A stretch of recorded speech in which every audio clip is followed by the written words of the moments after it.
అండి, ఈరోజు వీడియోలో మనం అరటికాయతో పకోడీ తయారు చేసేద్దాం.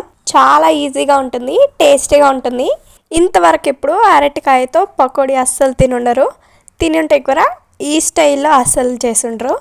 రండి వీడియోలోకి వెళ్ళిపోదాం. ముందుగా అరటికాయను పైన ఉన్న చెక్కు మొత్తం తీసేసి వీడియోలో చూపిస్తున్న విధంగా నిలువుగా సన్న ముక్కలుగా కట్ చేసుకోవాలి.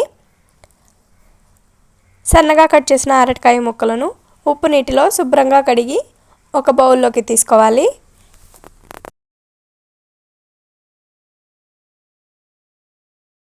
బౌల్లోకి తీసుకున్న అరటికాయ ముక్కల్లో 1/2 టీ స్పూన్ పసుపు, 1/2 టీ స్పూన్ కారం, రుచికి తగ్గట్టు ఉప్పు, 1 టేబుల్ స్పూన్ ధనియాల పొడి వేసుకొని అరటికాయ ముక్కలకు బాగా పట్టే విధంగా ఒకసారి కలుపుకోవాలి.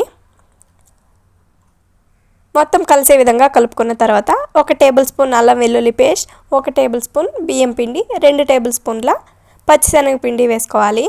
సన్నగా తరిగిన కొత్తిమీర తరుగు, కరివేపాకు తరుగు వేసుకొని కొద్దిగా నీళ్ళని యాడ్ చేసుకుంటూ పకోడీలు వేయడానికి అనువుగా పిండిని కలుపుకోవాలి. వీడియోలో చూపిస్తున్న విధంగా కలుపుకుంటే సరిపోతుంది. నేనైతే పకోడీలను వీడియోలో చూపిస్తున్న విధంగా పొడవుగా చేసుకొని వేస్తున్నాను. మీరు కావాలంటే రౌండ్గా కానీ మీకు నచ్చిన షేప్లో కానీ పకోడీలను వేసుకోవచ్చు. హై ఫ్లేమ్లో నూనెను వేడి చేసుకొని కడాయికి సరిపడా పకోడీలను వేసుకొని మీడియం టు హై ఫ్లేమ్లో అడ్జస్ట్ చేసుకుంటూ మధ్యలో గరిటెతో కలుపుతూ క్రిస్పీగా అయ్యేంత వరకు పకోడీలను వేయించుకోవాలి. పకోడీలు క్రిస్పీగా వేగిన తర్వాత నూనెలోంచి సపరేట్ చేసుకుని సర్వ్ చేసుకోవడమే.